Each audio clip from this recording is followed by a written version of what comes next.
النصر نام۔ پہلی آیت اذا جاء نصر اللہ کے لفظ نصر کو اس سورہ کا نام قرار دیا گیا ہے۔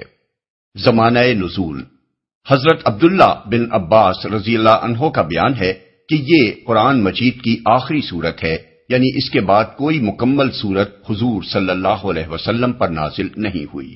مسلم، نسائی، طبرانی، ابن ابی شیبہ، ابن مردوے۔ مختلف روایات سے معلوم ہوتا ہے کہ اس کے بعد بعض آیات نازل ہوئی ہیں، لیکن اس امر میں اختلاف ہے کہ قرآن کی وہ آیت کون سی ہے جو حضور پر سب سے آخر میں نازل ہوئی۔ بخاری و مسلم میں حضرت برا بن عازب کی روایت یہ ہے کہ وہ سورہ نساء کی آخری آیت یستفتونک قل اللہ یفتیکم فی الکلالہ ہے۔ امام بخاری نے ابن عباس رضی اللہ عنہ کا قول نقل کیا ہے کہ آیت ربا، یعنی جس آیت میں سود کی حرمت کا حکم دیا گیا ہے، قرآن کی سب سے آخری آیت ہے۔ اس کی تائید ان روایات سے بھی ہوتی ہے جو امام احمد، ابن ماجہ اور ابن مردوے نے حضرت عمر سے نقل کی ہے، مگر ان میں یہ نہیں کہا گیا ہے کہ یہ آخری آیت ہے، بلکہ حضرت عمر رضی اللہ عنہ کا قول یہ ہے کہ یہ سب سے آخر میں نازل ہونے والی آیات میں سے ہے۔ ابو عبید نے فضائل قرآن میں امام زہری کا اور ابن جریر نے اپنی تفسیر میں حضرت سعید بن مسیب کا قول نقل کیا ہے کہ آیت ربا اور آیت دین یعنی سورہ بقرہ رکوع 38 اور 39 قرآن میں نازل ہونے والی آخری آیات ہیں۔ نسائی، ابن مردوے اور ابن جریر نے حضرت عبداللہ بن عباس رضی اللہ عنہ کا ایک دوسرا قول یہ نقل کیا ہے کہ وَاتَّقُوا يَوْمًا تُرْجَعُونَ فِيهِ البقرہ 281 قرآن کی آخری آیت ہے۔ الفریابی نے اپنی تفسیر میں ابن عباس کا جو قول نقل کیا ہے اس میں یہ اضافہ ہے کہ یہ آیت حضور صلی اللہ علیہ وسلم کی وفات سے 81 دن پہلے نازل ہوئی تھی، اور سعید بن جبیر کا قول جو ابن ابی حاتم نے نقل کیا ہے اس میں اس آیت کے نزول اور حضور صلی اللہ علیہ وسلم کی وفات کے درمیان صرف 9 دن کا فصل بیان کیا گیا ہے۔ امام احمد کی مسند اور امام حاکم کی المستدرک میں حضرت ابی بن کعب کی روایت یہ ہے کہ سورہ توبہ کی آیات 128، 129 سب سے آخر میں نازل ہوئی ہیں۔ حضرت عبداللہ بن عمر رضی اللہ عنہ کی روایت ہے کہ یہ سورت حجۃ الوداع کے موقع پر ایام تشریق کے وسط میں بمقام منی نازل ہوئی، اور اس کے بعد حضور صلی اللہ علیہ وسلم نے اپنی اونٹنی پر سوار ہو کر اپنا مشہور خطبہ ارشاد فرمایا۔ ترمذی، بزار، بیہقی، ابن ابی شیبہ، عبد بن حمید، ابو یعلا، ابن مردوے۔ بیہقی نے کتاب الحج میں حضرت سرہ بنت بنہان کی روایت سے حضور صلی اللہ علیہ وسلم کا وہ خطبہ نقل کیا ہے جو آپ نے اس موقع پر ارشاد فرمایا تھا۔ وہ کہتی ہیں کہ میں نے حجۃ الوداع میں حضور صلی اللہ علیہ وسلم کو یہ فرماتے سنا کہ لوگوں جانتے ہو کہ یہ کون سا دن ہے؟ لوگوں نے عرض کیا اللہ اور اس کے رسول کو زیادہ علم ہے۔ فرمایا یہ ایام تشریق کے بیچ کا دن ہے۔ پھر آپ نے پوچھا جانتے ہو یہ کون سا مقام ہے؟ لوگوں نے عرض کیا اللہ اور اس کے رسول کو زیادہ علم ہے۔ فرمایا یہ مشعر حرام ہے۔ پھر حضور صلی اللہ علیہ وسلم نے فرمایا میں نہیں جانتا، شاید اس کے بعد میں تم سے نہ مل سکوں۔ خبردار رہو، تمہارے خون اور تمہاری عزتیں ایک دوسرے پر اسی طرح حرام ہیں جس طرح یہ دن اور یہ مقام حرام ہے، یہاں تک کہ تم اپنے رب کے سامنے حاضر ہو اور وہ تم سے تمہارے اعمال کے بارے میں سوال کرے۔ سنو یہ بات تم میں سے قریب والا دور والے تک پہنچا دے۔ سنو کیا میں نے تمہیں پہنچا دیا؟ اس کے بعد جب ہم لوگ مدینہ واپس ہوئے تو کچھ زیادہ دن نہ گزرے تھے کہ حضور صلی اللہ علیہ وسلم کا انتقال ہو گیا۔ ان دونوں روایتوں کو ملا کر دیکھا جائے تو معلوم ہوتا ہے کہ سورہ نصر کے نزول اور رسول اللہ صلی اللہ علیہ وسلم کی وفات کے درمیان 3 مہینے کچھ دن کا فصل تھا، کیونکہ تاریخ کی روح سے حجۃ الوداع اور حضور صلی اللہ علیہ وسلم کے وصال کے درمیان اتنا ہی زمانہ گزرا تھا۔ ابن عباس رضی اللہ عنہ کا بیان ہے کہ جب یہ سورت نازل ہوئی تو حضور صلی اللہ علیہ وسلم نے فرمایا مجھے میری وفات کی خبر دے دی گئی ہے اور میرا وقت آن پورا ہوا۔ مسند احمد، ابن جریر، ابن المنذر، ابن مردوے۔ دوسری روایات جو حضرت عبداللہ بن عباس رضی اللہ عنہ سے منقول ہوئی ہیں ان میں بیان کیا گیا ہے کہ اس سورت کے نزول سے حضور صلی اللہ علیہ وسلم نے یہ سمجھ لیا تھا کہ آپ صلی اللہ علیہ وسلم کو دنیا سے رخصت ہونے کی اطلاع دے دی گئی ہے۔ مسند احمد، ابن جریر، طبرانی، نسائی، ابن ابی حاتم، ابن مردوے۔ ام المومنین حضرت ام حبیبہ رضی اللہ عنہا فرماتی ہیں، جب یہ سورت نازل ہوئی تو حضور صلی اللہ علیہ وسلم نے فرمایا، اس سال میرا انتقال ہونے والا ہے۔ یہ بات سن کر حضرت فاطمہ رضی اللہ عنہا رو دیں۔ اس پر آپ صلی اللہ علیہ وسلم نے فرمایا، میرے خاندان میں سے تم ہی سب سے پہلے مجھ سے آ کر ملو گی۔ یہ سن کر وہ ہنس دیں۔ ابن ابی حاتم، ابن مردوے۔ قریب قریب اسی مضمون کی روایت بیہقی نے ابن عباس رضی اللہ عنہ سے نقل کی ہے۔ ابن عباس رضی اللہ عنہ فرماتے ہیں کہ حضرت عمر رضی اللہ عنہ مجھے غزوہ بدر میں شریک ہونے والے بڑے بڑے شیوخ کے ساتھ اپنی مجلس میں بلاتے تھے۔ یہ بات بعض بزرگوں کو ناگوار گزری اور انہوں نے کہا، ہمارے لڑکے بھی تو اسی لڑکے جیسے ہیں، اس کو خاص طور پر کیوں ہمارے ساتھ شریک مجلس کیا جاتا ہے؟ امام بخاری اور ابن جریر نے تصریح کی ہے کہ یہ بات کہنے والے حضرت عبد الرحمن بن عوف رضی اللہ عنہ تھے۔ حضرت عمر رضی اللہ عنہ نے فرمایا کہ علم کے لحاظ سے اس کا جو مقام ہے وہ آپ لوگ جانتے ہیں۔ پھر ایک روز انہوں نے شیوخ بدر کو بلایا اور مجھے بھی ان کے ساتھ بلا لیا۔ میں سمجھ گیا کہ آج مجھے یہ دکھانے کے لیے بلایا گیا ہے کہ مجھ کو ان کی مجلس میں کیوں شریک کیا جاتا ہے۔ دوران گفتگو میں حضرت عمر رضی اللہ عنہ نے شیوخ بدر رضی اللہ عنہما سے پوچھا کہ آپ حضرات اذا جاء نصر اللہ والفتح کے بارے میں کیا کہتے ہیں؟ بعض نے کہا، اس میں ہمیں حکم دیا گیا ہے کہ جب اللہ کی نصرت آئے اور ہم کو فتح نصیب ہو تو ہم اللہ کی حمد اور اس سے استغفار کریں۔ بعض نے کہا کہ اس سے مراد شہروں اور قلعوں کی فتح ہے۔ بعض خاموش رہے۔ اس کے بعد حضرت عمر رضی اللہ عنہ نے کہا، ابن عباس کیا تم بھی یہی کہتے ہو؟ میں نے کہا نہیں۔ انہوں نے پوچھا، پھر تم کیا کہتے ہو؟ میں نے عرض کیا، اس سے مراد رسول اللہ صلی اللہ علیہ وسلم کی اجل ہے۔ اس میں حضور صلی اللہ علیہ وسلم کو خبر دی گئی ہے کہ جب اللہ کی نصرت آ جائے اور فتح نصیب ہو جائے تو یہ اس بات کی علامت ہے کہ آپ صلی اللہ علیہ وسلم کا وقت آن پورا ہوا۔ اس کے بعد آپ اللہ کی حمد اور استغفار کریں۔ اس پر حضرت عمر رضی اللہ عنہ نے فرمایا، میں بھی اس کے سوا کچھ نہیں جانتا جو تم نے کہا ہے۔ ایک روایت میں اس پر یہ اضافہ ہے کہ حضرت عمر رضی اللہ عنہ نے شیوخ بدر رضی اللہ عنہما سے فرمایا، آپ لوگ مجھے کیسے ملامت کرتے ہیں جبکہ اس لڑکے کو اس مجلس میں شریک کرنے کی وجہ آپ نے دیکھ لی۔ بخاری، مسند احمد، ترمذی، ابن جریر، ابن مردوے، بغوی، بیہقی اور ابن المنذر۔ موضوع اور مضمون۔ جیسا کہ مندرجہ بالا روایات سے معلوم ہوتا ہے، اس سورہ میں اللہ تعالیٰ نے رسول اللہ صلی اللہ علیہ وسلم کو یہ بتا دیا تھا کہ جب عرب میں اسلام کی فتح مکمل ہو جائے اور لوگ اللہ کے دین میں فوج در فوج داخل ہونے لگیں تو اس کے معنی یہ ہیں کہ وہ کام مکمل ہو گیا جس کے لیے آپ دنیا میں بھیجے گئے تھے۔ اس کے بعد آپ کو حکم دیا گیا کہ آپ اللہ کی حمد اور اس کی تسبیح کرنے میں مشغول ہو جائیں کہ اس کے فضل سے آپ اتنا بڑا کام انجام دینے میں کامیاب ہوئے، اور اس سے دعا کریں کہ اس خدمت کی انجام دہی میں جو بھول چوک یا کوتاہی بھی آپ سے ہوئی ہو اسے وہ معاف فرما دے۔ اس مقام پر آدمی غور کرے تو دیکھ سکتا ہے کہ ایک نبی اور ایک عام دنیاوی رہنما کے درمیان کتنا عظیم فرق ہے۔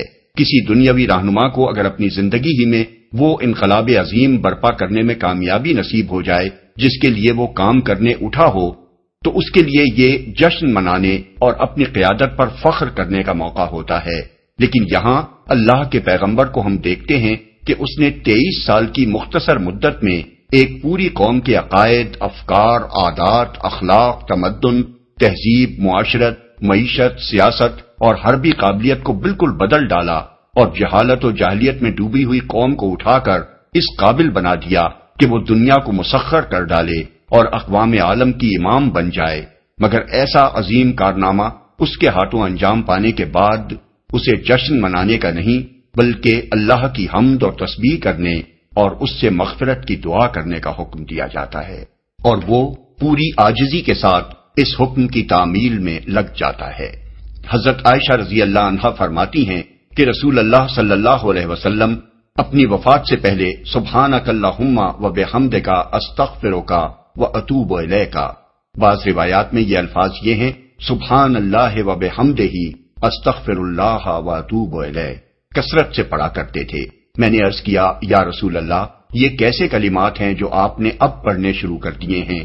فرمایا میرے لیے ایک علامت مقرر کر دی گئی ہے کہ جب میں اسے دیکھوں تو یہ الفاظ کہا کروں، اور وہ ہے اذا جاء نصر اللہ والفتح۔ مسند احمد، مسلم، ابن جریر، ابن المنذر، ابن مردوے۔ اسی سے ملتی جلتی بعض روایات میں حضرت عائشہ رضی اللہ عنہا کا بیان ہے کہ آپ صلی اللہ علیہ وسلم اپنے رکوع و سجود میں بکثرت یہ الفاظ کہتے تھے، سبحانک اللہم و بحمدک اللہم اغفر لی۔ یہ قرآن یعنی سورہ نصر کی تعویل تھی جو آپ صلی اللہ علیہ وسلم نے فرمائی تھی۔ بخاری، مسلم، ابو داود، نسائی، ابن ماجہ، ابن جریر۔ حضرت ام سلمہ رضی اللہ عنہا فرماتی ہیں کہ رسول اللہ صلی اللہ علیہ وسلم کی زبان مبارک پر آپ کے آخری زمانہ حیات میں اٹھتے بیٹھتے اور جاتے آتے یہ الفاظ جاری رہتے، سبحان اللہ و بحمدہ۔ میں نے ایک روز پوچھا کہ یا رسول اللہ، آپ کثرت سے یہ ذکر کیوں کرتے رہتے ہیں؟ فرمایا مجھے اس کا حکم دیا گیا ہے۔ پھر آپ نے یہ سورت پڑھی۔ ابن جریر۔ حضرت عبداللہ بن مسعود رضی اللہ عنہ کی روایت ہے جب یہ سورت نازل ہوئی تو رسول اللہ صلی اللہ علیہ وسلم کثرت سے یہ ذکر فرماتے رہتے، سبحانک اللہم و بحمدک اللہم اغفر لی، سبحانک ربنا و بحمدک اللہم اغفر لی انک انت التواب الغفور۔ ابن جریر، مسند احمد، ابن ابی حاتم۔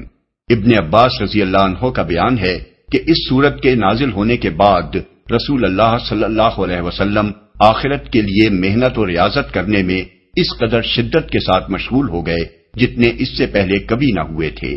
نسائی، طبرانی، ابن ابی حاتم، ابن مردوے۔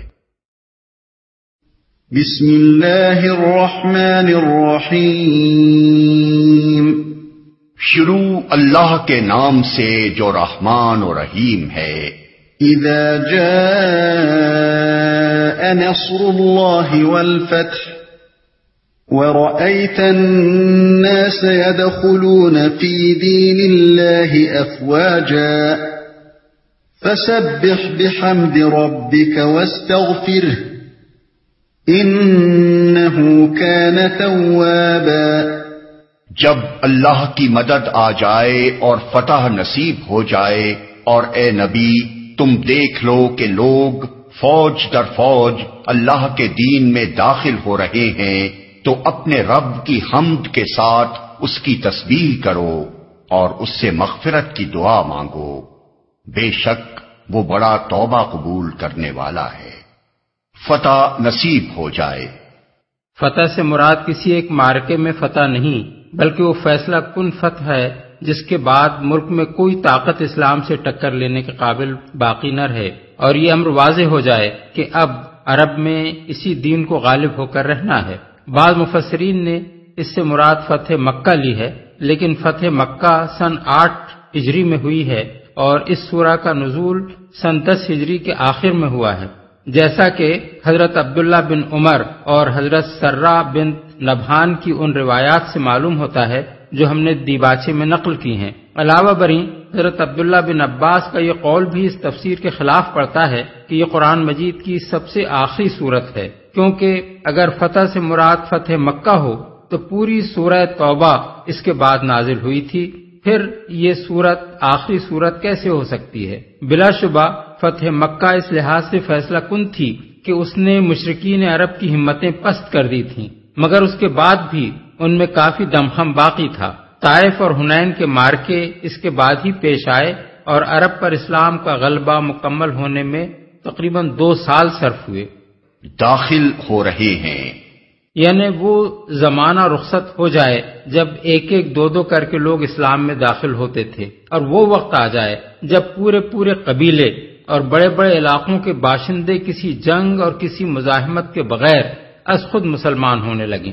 یہ کیفیت سن 9 ہجری کے آغاز سے رونما ہونی شروع ہوئی، جس کی وجہ سے اس سال کو سال وفود کہا جاتا ہے۔ عرب کے گوشے گوشے سے وفد پر وفد رسول اللہ صلی اللہ علیہ وسلم کی خدمت میں حاضر ہونے لگے اور اسلام قبول کر کے آپ کے دست مبارک پر بیعت کرنے لگے، یہاں تک کہ سن 10 ہجری میں جب حضور حجۃ الوداع کے لیے تشریف لے گئے اس وقت پورا عرب اسلام کے زیر نگین ہو چکا تھا اور ملک میں کوئی مشرک باقی نہ رہا تھا۔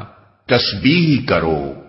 حمد سے مراد اللہ تعالیٰ کی تعریف و ثنا کرنا بھی ہے اور اس کا شکر ادا کرنا بھی، اور تسبیح سے مراد اللہ تعالیٰ کو ہر لحاظ سے پاک اور منزہ قرار دینا ہے۔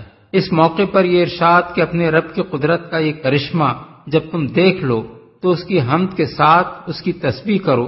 اس میں حمد کا مطلب یہ ہے کہ اس عظیم کامیابی کے متعلق تمہارے دل میں کبھی اس خیال کا کوئی شائبہ تک نہ آئے کہ یہ تمہارے اپنے کمال کا نتیجہ ہے، بلکہ اس کو سراسر اللہ کا فضل و کرم سمجھو۔ اس پر اس کا شکر ادا کرو اور قلب و زبان سے اس امر کا اعتراف کرو کہ اس کامیابی کی ساری تعریف اللہ ہی کو پہنچتی ہے۔ اور تسبیح کا مطلب یہ ہے کہ اللہ کو اس سے پاک اور منزہ قرار دو کہ اس کے کلمے کا بلند ہونا تمہاری کسی سعی و کوشش کا محتاج یا اس پر منحصر تھا۔ اس کے برعکس تمہارا دل اس یقین سے لبریز رہے کہ تمہاری سعی و کوشش کی کامیابی اللہ کی تائید و نصرت پر منحصر تھی۔ وہ اپنے جس بندے سے چاہتا اپنا کام لے سکتا تھا، اور یہ اس کا احسان ہے کہ اس نے یہ خدمت تم سے لی اور تمہارے ہاتھوں اپنے دین کا بول بالا کرایا۔ اس کے علاوہ تسبیح یعنی سبحان اللہ کہنے میں ایک پہلو تعجب کا بھی ہے۔ جب کوئی محیر العقول واقعہ پیش آتا ہے تو آدمی سبحان اللہ کہتا ہے، اور اس کا مطلب یہ ہوتا ہے کہ اللہ ہی کی قدرت سے ایسا حیرت انگیز واقعہ رونما ہوا ہے، ورنہ دنیا کی کسی طاقت کے بس میں نہ تھا کہ ایسا کرشمہ اس سے صادر ہو سکتا۔